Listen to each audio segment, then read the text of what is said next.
大家好，我係 Valerie， 今日就會教大家整好適合喺母親節送俾媽媽嘅鮮花香薰蠟燭。開始啦！材料有花、白蠟燭、香薰油、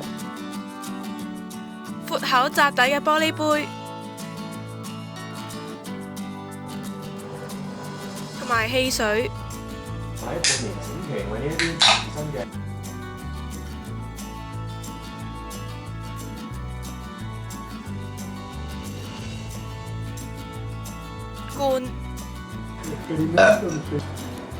首先揀你中意嘅鮮花，咁為咗迎合今次母親節嘅主題，我就揀咗啲細朵嘅康乃馨。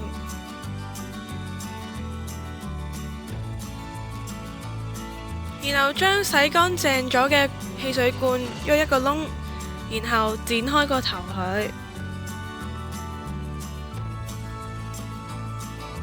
記住剪嗰陣要小心啲啊，唔好戒親手啊！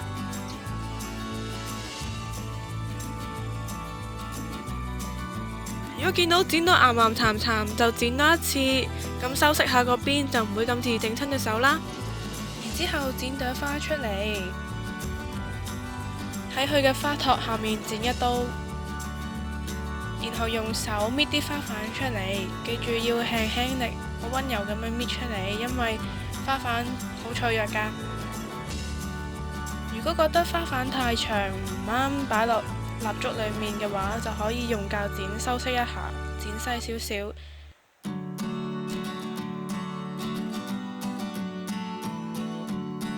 跟住準備一個煲，放水，然後較中火，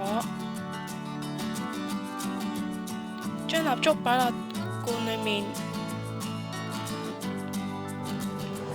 隔水再用啲蠟。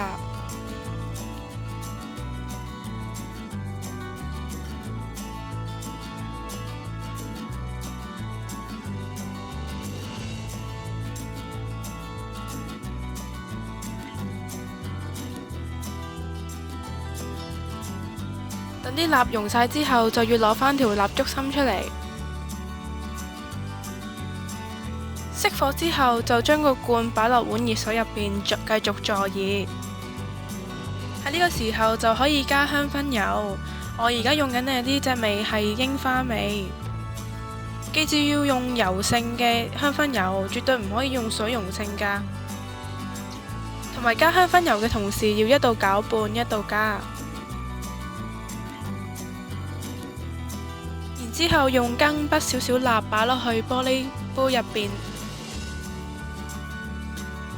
然後趁啲蠟未乾之前，將花瓣點少少蠟，然後黐喺杯邊。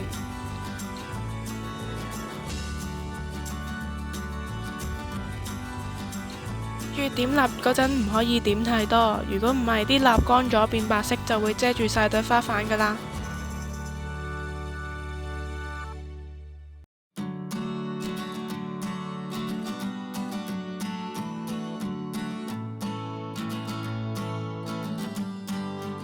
黐好晒所有花瓣之後，就可以將蠟燭芯擺落去個杯入邊，然後用筷子同埋三夾固定。但係以下呢一段呢，我就因為唔記得咗，所以我呢個係錯誤嘅示範。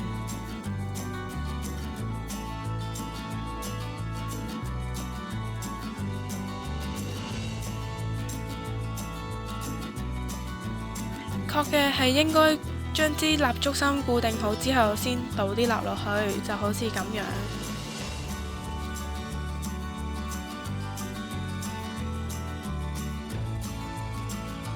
最後將蠟燭擺喺室溫，等到半凝固之後，再放入雪櫃裏面雪半日，咁香薰蠟燭就完成㗎啦。